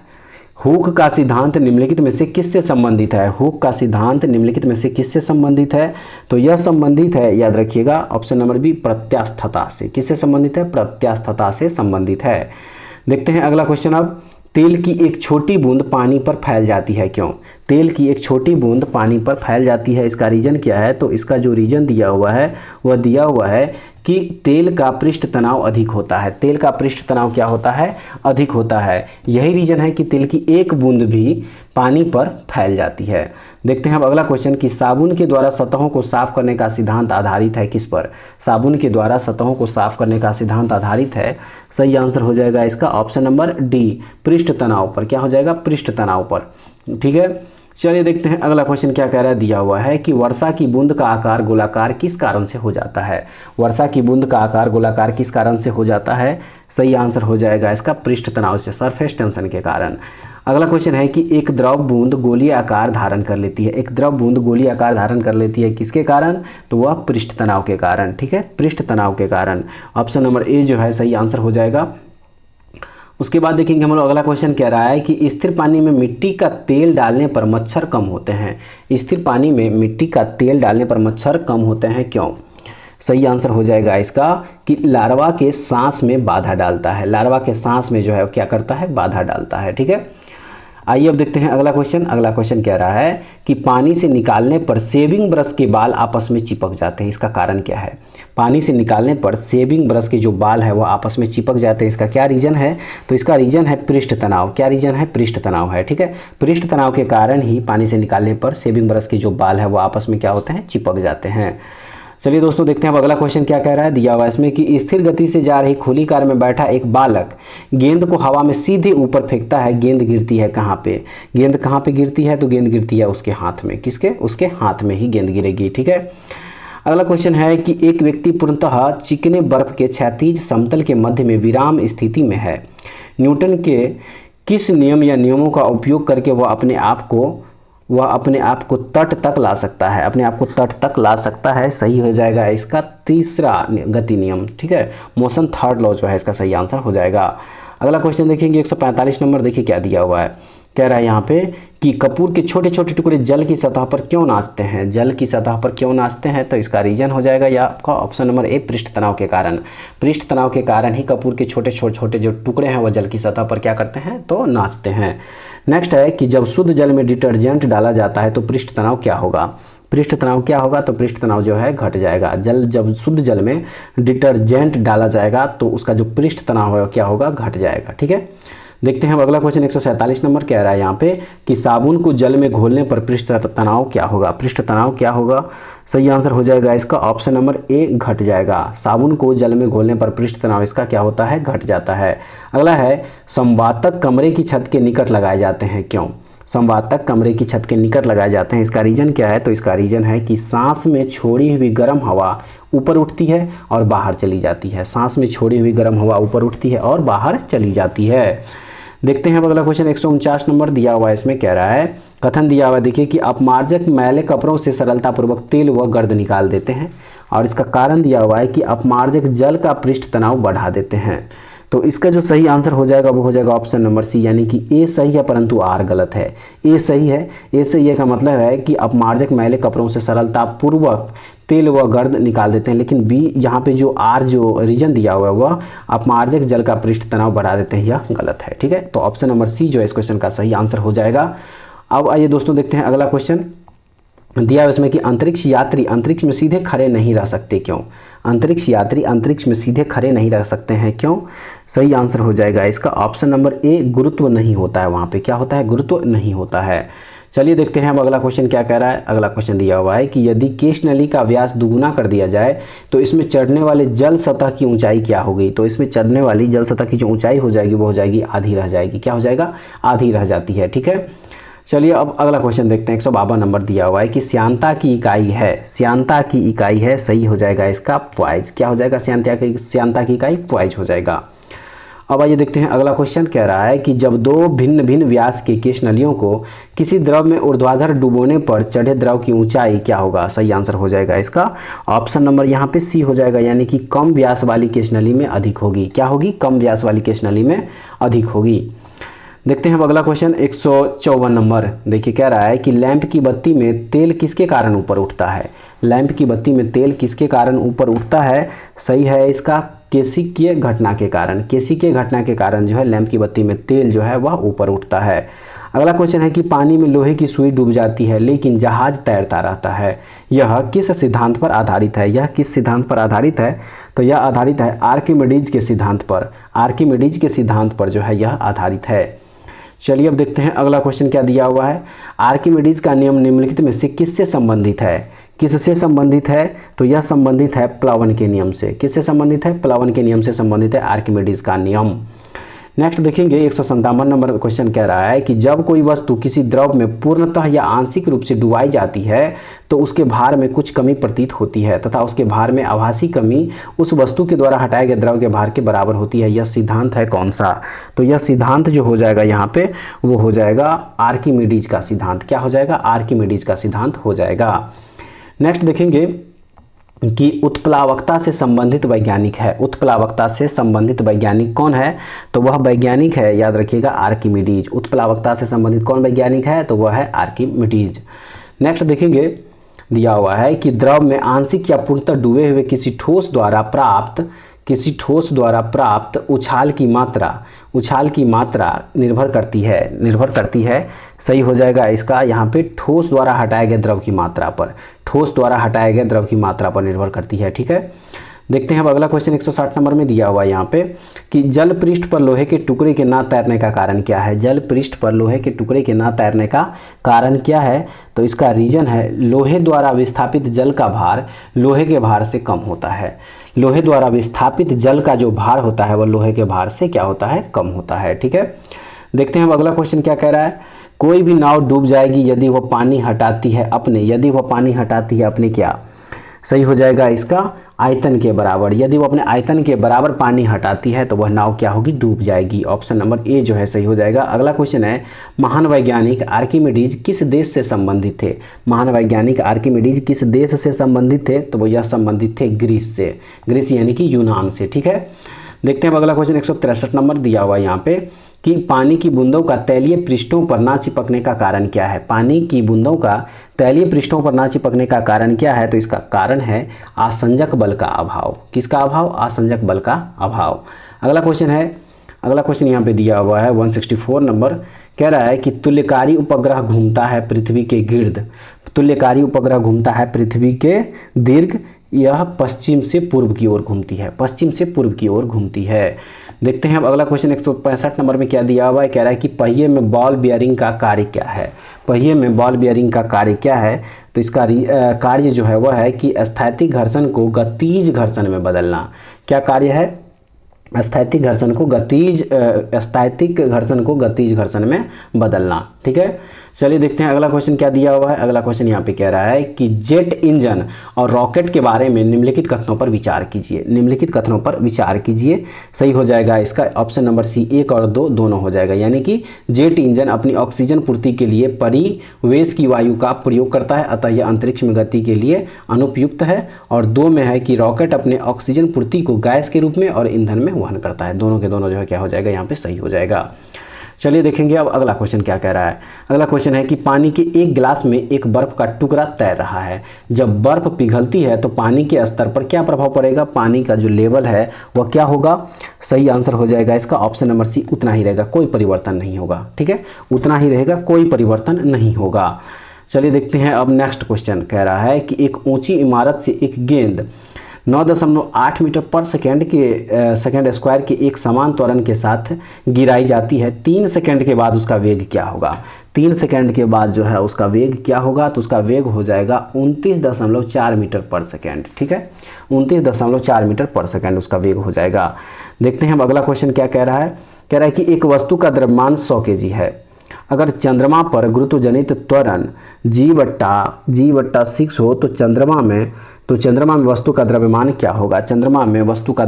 क्या होगा? सही आंसर हो जाएगा इसका ऑप्शन नंबर सी हो जाएगा, यानी कि 100 kg हो जाएगा। क्या हो जाएगा? 100 kg हो जाएगा। चलिए दोस्तों देखते हैं अब अगला क्वेश्चन दिया हुआ है कि पावर यानी कि शक्ति का ऐसा मात्रक वाट किसके समतुल्य है? तो यह समतुल्य है, याद रखिएगा, kg मीटर स्क्वायर सेंटी, इसका सेकंड -3 से हो जाएगा। ठीक है, सेकंड पावर -3 हो जाएगा। चलिए देखते हैं अब अगला क्वेश्चन ये दिया हुआ है 171 नंबर में, कह रहा है कि भारहीनता की अवस्था में एक मोमबत्ती की ज्वाला का आकार हो जाएगा। भारहीनता की अवस्था में एक मोमबत्ती की ज्वाला का आकार हो जाएगा क्या? सही हो जाएगा इसका ऑप्शन नंबर डी, वही रहेगा। क्या हो जाएगा? वही रहेगा। अगला क्वेश्चन है कि एक केश नली में जल की अपेक्षा एक तरल अधिक ऊंचाई तक चढ़ता है, इसका कारण क्या है? एक केश नली में जल की अपेक्षा एक तरल अधिक ऊंचाई तक चढ़ता है, इसका कारण क्या है? तो इसका कारण है तरल का पृष्ठ तनाव जल की अपेक्षा अधिक है। तरल का जो पृष्ठ तनाव जल की अपेक्षा क्या है? अधिक है। ठीक है, चलिए देखते हैं अब अगला क्वेश्चन क्या कह रहा है। अगला क्वेश्चन यहाँ पे दिया हुआ है कि निम्नलिखित में से किस एक के लिए केशिकत्व एकमात्र कारण नहीं है? केशिकत्व एकमात्र कारण नहीं है, सही आंसर हो जाएगा इसका ऑप्शन नंबर डी, पौधे की जड़ों से जल का इसके पर्ण समूह की ओर बढ़ना। पौधे की जड़ों से जल का इसके पर्ण समूह की ओर बढ़ना इसका जो है सही आंसर हो जाएगा। देखते हैं हम अगला क्वेश्चन क्या कह रहा है कि गुरुत्वाकर्षण के सार्वभौमिक नियम का प्रतिपादन किसने किया? किसने किया प्रतिपादन? तो यह किया था सर आइजैक न्यूटन ने। ठीक है, अगला क्वेश्चन है कि ऊर्जा संरक्षण का आशय है क्या? ऊर्जा संरक्षण का आशय है कि सही आंसर है इसका ऑप्शन नंबर डी कि ऊर्जा का ना तो सृजन हो सकता है और ना ही विनाश। ऊर्जा का ना तो सृजन हो सकता है और ना ही विनाश हो सकता है, यह एक रूप से दूसरे रूप में क्या होता है? कन्वर्ट होता है। चलिए देखते हैं अब अगला क्वेश्चन। अगला क्वेश्चन क्या कह रहा है? अगला क्वेश्चन यहाँ पे दिया हुआ है कि पृथ्वी का पलायन वेग कितना होता है? पृथ्वी का पलायन वेग कितना होता है? तो पृथ्वी का जो पलायन वेग होता है वह 11.2 किलोमीटर पर सेकेंड होता है। 11.2 किलोमीटर पर सेकेंड होता है। ठीक है, चलिए देखेंगे अगला क्वेश्चन। आप 177 नंबर क्वेश्चन में क्या कह रहा है? दिया हुआ इसमें कि पास्कल इकाई है। पास्कल इकाई है, सही हो जाएगा इसका दाब की। पास्कल किसकी इकाई है? यह दाब की इकाई है। ठीक है दोस्तों, चलिए देखिए अगला क्वेश्चन अब 178 नंबर में दिया हुआ है कि 1 kg पर सेंटीमीटर दाब समतुल्य है किसके बराबर? तो यह समतुल्य है 0.1 बार के बराबर। 0.1 बार के बराबर हो जाएगा। ठीक है, अगला क्वेश्चन है 179 नंबर, कह रहा है कि क्यूसेक से क्या मापा जाता है? क्यूसेक से क्या मापा जाता है? तो क्यूसेक से जो है जल का बहाव मापा जाता है। याद रखिएगा, जल का बहाव। अगला क्वेश्चन देखेंगे, किसी पिंड का भार, क्या दिया हुआ है? किसी पिंड का भार ध्रुवों पर सर्वाधिक होता है। क्या होता है? ध्रुवों पर सर्वाधिक होता है किसी पिंड का भार। याद रखिएगा, ऑप्शन नंबर बी जो है सही आंसर हो जाएगा। अगला क्वेश्चन यहाँ पे दिया हुआ है कि जब किसी वस्तु को पृथ्वी से चंद्रमा पर ले जाया जाता है तो क्या होगा? क्या होगा? तो उसका भार जो है क्या होगा? वह घट जाएगा। जब किसी वस्तु को पृथ्वी से चंद्रमा पर ले जाया जाता है तो उसका भार घट जाता है। ऑप्शन नंबर बी सही हो जाएगा। देखते हैं हम अगला क्वेश्चन क्या कह रहा है। देखिए अगला क्वेश्चन यहाँ पे कह रहा है, अगला क्वेश्चन 182 नंबर में, सूची 1 व सूची 2 को सुमेलित कीजिए तथा नीचे दिए गए कूटों में से सही उत्तर चुनिए। एक तरफ राशि दिया हुआ है, दूसरे तरफ मात्रक दिया हुआ है। तो 182 नंबर क्वेश्चन का आंसर हो जाएगा ऑप्शन नंबर बी हो जाएगा, यानी कि 1 का 2 हो जाएगा, यानी विद्युत बल का क्या हो जाएगा? न्यूटन हो जाएगा। उसके बाद बी का 3 हो जाएगा, यानी विद्युत आवेश का कूलॉम हो जाएगा। सी का 1 यानी विद्युत विभव का क्या हो जाएगा? मात्रक वोल्ट हो जाएगा। और विद्युत धारिका का मात्रक क्या होता है? फैराड होता है। तो ऑप्शन नंबर बी जो है क्या हो जाएगा? सही आंसर हो जाएगा।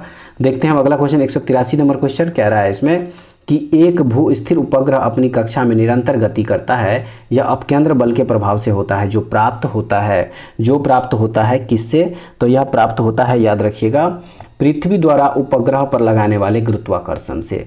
पृथ्वी द्वारा उपग्रह पर लगाने वाले गुरुत्वाकर्षण से। अगला क्वेश्चन है, स्वचालित कलाई घड़ियों में ऊर्जा मिलती है। स्वचालित कलाई घड़ियों में ऊर्जा मिलती है किससे? तो ऊर्जा मिलती है इसमें हमारे हाथ के विभिन्न संचालन से। हमारे हाथ के विभिन्न संचालन से। ठीक है, देखते हैं अब अगला क्वेश्चन क्या कह रहा है कि जब कुएं से पानी की बाल्टी को ऊपर खींचते हैं तो हमें महसूस होता है कि पानी की सतह से ऊपर भारी हो गई है। पानी की सतह से ऊपर भारी हो गई है। अगला क्वेश्चन है कि भारहीनता होती है। अगला क्वेश्चन है भारहीनता होती है तो गुरुत्वाकर्षण की शून्य स्थिति। भारहीनता होती है गुरुत्वाकर्षण की शून्य स्थिति में। देखते हैं अब अगला क्वेश्चन 187 नंबर में क्या कह रहा है? कह रहा है यहाँ पे कि निम्नलिखित में से कौन सबसे अधिक प्रत्यास्थ है। तो सही आंसर हो जाएगा इसका ऑप्शन नंबर सी हो जाएगा। यहाँ पे स्टील जो है सबसे अधिक प्रत्यास्थ है। नेक्स्ट है कि यदि किसी गतिमान पिंड का रेखीय संवेग किसी बल के अनुप्रयोग द्वारा 2 गुना हो जाए तो उसकी गतिज ऊर्जा क्या होगी? उसकी गतिज ऊर्जा यहाँ पे क्या हो जाएगी? 4 गुना बढ़ जाएगी। गतिज ऊर्जा 4 गुना बढ़ जाएगी। नेक्स्ट देखेंगे 189 नंबर कि घड़ी की स्प्रिंग में भंडारित है। घड़ी के स्प्रिंग में क्या भंडारित होता है? सही आंसर हो जाएगा इसका स्थितिज ऊर्जा। घड़ी के स्प्रिंग में भंडारित होती है स्थितिज ऊर्जा। ऑप्शन नंबर बी जो है सही हो जाएगा। आइए अब देखते हैं अगला क्वेश्चन क्या कह रहा है। देखिए अगला क्वेश्चन यहाँ पे कह रहा है कि कक्षा में अंतरिक्ष यान में भारहीनता की अनुभूति का कारण क्या है? कक्षा में अंतरिक्ष यान में भारहीनता की अनुभूति का कारण क्या है? सही आंसर हो जाएगा इसका कक्षा में त्वरण बाहरी गुरुत्वाकर्षण के कारण त्वरण के बराबर होता है। किसके बराबर होता है? त्वरण के बराबर होता है। चलिए अब देखते हैं अगला क्वेश्चन।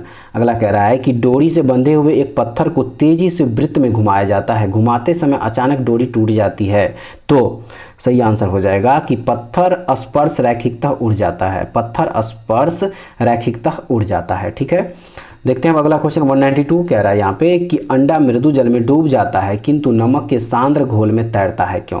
अंडा मृदु जल में डूब जाता है किंतु नमक के सांद्र घोल में तैरता है, इसका कारण क्या है? तो इसका जो कारण हो जाएगा वो हो जाएगा कि नमक के घोल का घनत्व अंडे के घनत्व से अधिक होता है। नमक के घोल का जो घनत्व होता है वो अंडे के घनत्व से अधिक होता है, इसलिए जो है नमक के सांद्र घोल में वह तैरता है। ऑप्शन नंबर सी जो है इस क्वेश्चन का सही आंसर हो जाएगा। चलिए देखते हैं अब अगला क्वेश्चन 193 कह रहा है इसमें कि किसी व्यक्ति को मुक्त रूप से घूर्णन कर रहे घूर्णी मंच पर अपनी कोणीय चाल कम करने के लिए क्या करना चाहिए? क्या करना चाहिए? सही आंसर हो जाएगा इसका ऑप्शन नंबर सी हो जाएगा। यहाँ पे अपने हाथ बाहर की तरफ फैला दें। क्या करें? अपनी हाथ बाहर की तरफ फैला दें। चलिए देखते हैं अगला क्वेश्चन कह रहा है कि साबुन कपड़ों की बेहतर सफाई में क्यों सहायक होता है? साबुन कपड़ों की बेहतर सफाई में क्यों सहायक होता है? तो सही आंसर हो जाएगा इसका ऑप्शन नंबर ए, यह घोल के पृष्ठीय तनाव को कम करता है। पृष्ठीय तनाव क्या करता है? कम करता है। अगला है न्यूटन मीटर मात्रक है किसका? न्यूटन मीटर मात्रक है किसका? सही हो जाएगा इसका ऊर्जा का। ऊर्जा का मात्रक क्या है? Newton metre. चलिए अब देखते हैं अगला क्वेश्चन कह रहा है कि डायनेमो इसे परिवर्तित करता है, यानी डायनेमो किसको किस में परिवर्तित करता है? तो यह करता है, याद रखिएगा, यांत्रिक ऊर्जा को विद्युत ऊर्जा में। यांत्रिक ऊर्जा को विद्युत ऊर्जा में परिवर्तित करता है डायनेमो। अगला है दूध से क्रीम निकाल लेने पर क्या होगा? दूध से क्रीम निकाल लेने पर क्या होगा? सही आंसर हो जाएगा इसका ऑप्शन नंबर ए, दूध का घनत्व बढ़ जाता है। क्या होता है? दूध का घनत्व बढ़ता है। देखते हैं अगला क्वेश्चन 198 में क्या कह रहा है? कह रहा है कि निम्नलिखित कथनों में से कौन सा एक सही नहीं है? कौन सा एक सही नहीं है? तो ऑप्शन नंबर डी जो द्वारा कि पृथ्वी की सतह पर समुद्र तल पर किसी भी पिंड का भार और द्रव्यमान समान होता है, यह यहाँ पे सही नहीं होगा। चल आइए अब देखते हैं अगला क्वेश्चन। कह रहा है कि इस्पात के गोले में पदार्थ की मात्रा उसका क्या होती है? इस्पात के गोले में पदार्थ की मात्रा उसका क्या होता है? सही आंसर हो जाएगा इसका ऑप्शन नंबर बी, द्रव्यमान। क्या हो जाएगा? द्रव्यमान हो जाएगा। अगला क्वेश्चन है कि चंद्रमा पर वायुमंडल नहीं है क्यों? चंद्रमा पर वायुमंडल नहीं है क्यों? सही हो जाएगा, यहाँ परमाणुओं का पलायन वेग उनके वर्ग मध्य मूल वेग से कम है। उनके वर्ग माध्य मूल वेग से कम है। अगला क्वेश्चन दिया हुआ यहाँ पे कह रहा है कि निम्नलिखित में से किस स्थान पर जी गुरुत्वाकर्षण का मान सर्वाधिक होता है? निम्नलिखित में से किस स्थान पर जी का मान सर्वाधिक होता है? सही हो जाएगा इसका अंटार्कटिका के कैंप में। अंटार्कटिका के कैंप में जो है जी का मान सर्वाधिक होगा। चलिए अब आइए देखते हैं अगला क्वेश्चन नंबर 202 में क्या दिया हुआ है। देखिए अगला नंबर जो क्वेश्चन नंबर 202 है इसमें कह रहा है कि द्रव चालित ब्रेक किसके नियम पर कार्य करता है? द्रव चालित ब्रेक किसके नियम पर कार्य करता है? तो यह कार्य करता है, याद रखिएगा, पास्कल के नियम पर। किसके नियम पर? पास्कल के नियम पर काम करता है। अगला है निम्नलिखित में से किसकी इकाई न्यूटन मीटर नहीं है? किसकी इकाई न्यूटन मीटर नहीं है? तो बल की इकाई जो है न्यूटन मीटर नहीं है। ऑप्शन नंबर ए जो है सही हो जाएगा।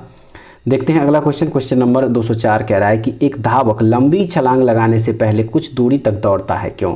एक धावक लंबी छलांग लगाने से पहले कुछ दूरी तक दौड़ता है क्यों? सही आंसर हो जाएगा इसका कि छलांग लगाते समय उसके शरीर की गति जड़ता उसको ज़्यादा दूरी तय करने में मदद करती है। ठीक है, चलिए अब आइए देखते हैं अगला क्वेश्चन नंबर 205 में क्या दिया हुआ है। क्वेश्चन नंबर 205 में कह रहा है कि भिन्न भिन्न द्रव्यमान के दो पत्थरों को एक भवन के शिखर से एक साथ गिराया जाता है तो क्या होगा? सही आंसर हो जाएगा इसका दोनों पत्थर जमीन पर एक साथ पहुंचते हैं। दोनों पत्थर जमीन पर क्या होता है? एक साथ पहुंचते हैं। ठीक है, उसके बाद अगला क्वेश्चन है कि कोणीय संवेग इसके बराबर है। कोणीय संवेग किसके बराबर होता है? तो यह बराबर होता है जड़त्व आघूर्ण गुने कोणीय वेग। जड़त्व आघूर्ण गुने कोणीय वेग। ठीक है, देखते हैं अगला क्वेश्चन अब 207 नंबर। देखिए अगला क्वेश्चन 207 नंबर में यहाँ पे दिया हुआ है कि बर्नौली का सिद्धांत निम्नलिखित में से किसके संरक्षण का प्रकथन है? सही आंसर है इसका ऊर्जा। क्या हो जाएगा? ऊर्जा के संरक्षण का प्रकथन है। अगला क्वेश्चन है यहाँ पे 208 नंबर में कि लोहे की सुई पानी की सतह पर किस कारण तैरती रहती है? लोहे की सुई पानी की सतह पर किस कारण तैरती रहती है? तो वह रीजन है पृष्ठ तनाव के कारण। ठीक है, पृष्ठ तनाव के कारण। अब आइए अगला क्वेश्चन देखते हैं। अगला क्वेश्चन कह रहा है यहाँ पे कि ब्लैटिंग पेपर द्वारा स्याही के सोखने में शामिल है। सही हो जाएगा इसका ऑप्शन नंबर बी, कोशिकीय अभिक्रिया परिघटना के कारण। कोशिकीय अभिक्रिया परिघटना के कारण। नेक्स्ट है कि किसी वस्तु को किसी सतह पर समान गति से फिसलते रहने के लिए किस बल की आवश्यकता होती है? किस बल की आवश्यकता होती है? तो वह बल है सर्पी घर्षण। सर्पी घर्षण। ठीक है, देखते हैं हम अगला क्वेश्चन 211 नंबर में क्या दिया हुआ है। कह रहा है यहाँ पे कि निम्नलिखित में से किसने न्यूटन से पूर्व ही बता दिया था कि सभी वस्तुएं पृथ्वी की ओर गुरुत्वाकर्षित होती है? सभी वस्तुएं जो है वह पृथ्वी की ओर गुरुत्वाकर्षित है। यह न्यूटन से पूर्व ही किसने बता दिया था? तो यह बता दिया था ब्रह्मगुप्त ने। किसने? ब्रह्मगुप्त ने। चलिए देखते हैं अब अगला क्वेश्चन 212 नंबर कह रहा है यहाँ पे कि यदि एक पेंडुलम से दोलन करने वाली घड़ी को पृथ्वी से चंद्रमा पर ले जाया जाए तो घड़ी होगी क्या? तो घड़ी क्या हो जाएगी? तो घड़ी जो है वहाँ पे सुस्त हो जाएगी। क्या हो जाएगी? सुस्त हो जाएगी। ठीक है, देखते हैं अब अगला क्वेश्चन 213 नंबर में कि गैस भरे गुब्बारे का नाखून की तुलना में सुई से फटना आसान क्यों होता है? सुई से फटना आसान क्यों होता है? तो रीजन है इसका कि सुई गुब्बारे पर नाखून की तुलना में अधिक दाब डालती है। सुई गुब्बारे पर नाखून की तुलना में क्या करती है? अधिक दाब डालती है। ऑप्शन नंबर डी जो है इस क्वेश्चन का सही आंसर होगा। अगला क्वेश्चन देखते हैं यहाँ पे कि लिफ्ट में मनुष्य का प्रत्यक्ष वजन वास्तविक वजन से कम कब रहता है? कम कब रहता है? तो यह रहता है कि जब लिफ्ट तेजी से नीचे जा रही हो, जब लिफ्ट तेजी से नीचे जा रही हो। ठीक है, उसके बाद देखते हैं अब अगला क्वेश्चन कह रहा है यहाँ पे कि क्रिकेट की गेंद को किस कोण से मारा जाना चाहिए ताकि वह अधिकतम दूरी तक जा सके? ताकि वह अधिकतम दूरी तक जा सके तो क्षैतिज से 45 डिग्री का कोण होना चाहिए। क्षैतिज से 45 डिग्री का कोण होना चाहिए ताकि वह अधिकतम दूरी तक जा सके। ठीक है, अगला क्वेश्चन है 216 नंबर में कह रहा है यहाँ पे कि उस बल का नाम क्या है जिससे पृथ्वी सब वस्तुओं को अपनी ओर खींचती है? सही आंसर हो जाएगा इसका गुरुत्वाकर्षण। ठीक है, गुरुत्वाकर्षण बल, ग्रेविटेशनल फोर्स। अगला क्वेश्चन है कि यदि दो पिंडों के मध्य दूरी को 2 गुना बढ़ा दिया जाए तो उनके बीच गुरुत्वीय बल क्या होगा? उनके बीच गुरुत्वीय बल क्या होगा? तो उनके बीच गुरुत्वीय बल हो जाएगा 4 गुना घट जाएगा। क्या हो जाएगा? 4 गुना घट जाएगा। ठीक है, अब आइए देखते हैं अगला क्वेश्चन 218 नंबर में क्या दिया हुआ है। कह रहा है इसमें कि सबसे ज़्यादा श्यानता होती है किसकी? सबसे ज़्यादा श्यानता किसकी होती है?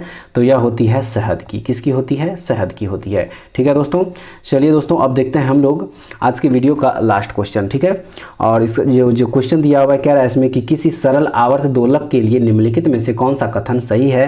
तो जो ऑप्शन नंबर बी जो दिया हुआ कथन सही है कि कार्यकारी बल मध्य स्थिति से विस्थापन के अनुक्रमानुपाती होता है और विपरीत दिशा में होता है। क्या होता है? विपरीत दिशा में होता है। ठीक है, तो फ्रेंड्स ये था बीएसएससी यानी कि बिहार एसएससी और दिल्ली पुलिस कांस्टेबल का जो वैकेंसी आया हुआ है उसके लिए आज जो है यह पहला वीडियो था। और यह साइंस से रिलेटेड जो है मैंने पहले ही बता दिया था कि फिजिक्स, केमिस्ट्री और बायो इनमें से जो सेलेक्टेड क्वेश्चन होगा जो कि प्रीवियस एग्जाम में जो है पूछा हुआ रहेगा, उस जो क्वेश्चन है वो सारे के सारे क्वेश्चन जो है हम लोग करवाएंगे। ठीक है, तो इसका जो है अगर पीडीएफ आप लोगों को चाहिए तो हमारे टेलीग्राम चैनल विलेजर्स कॉन्सेप्ट को ज्वाइन कर लीजिएगा और इसका पीडीएफ जो है आप लोग वहाँ से डाउनलोड करके देख सकते हैं। तो ऐसे वीडियो पाने के लिए हमारे चैनल के साथ जुड़े रहिए। नेक्स्ट वीडियो में दोबारा फिर से मिलते हैं, तब तक के लिए जय हिंद।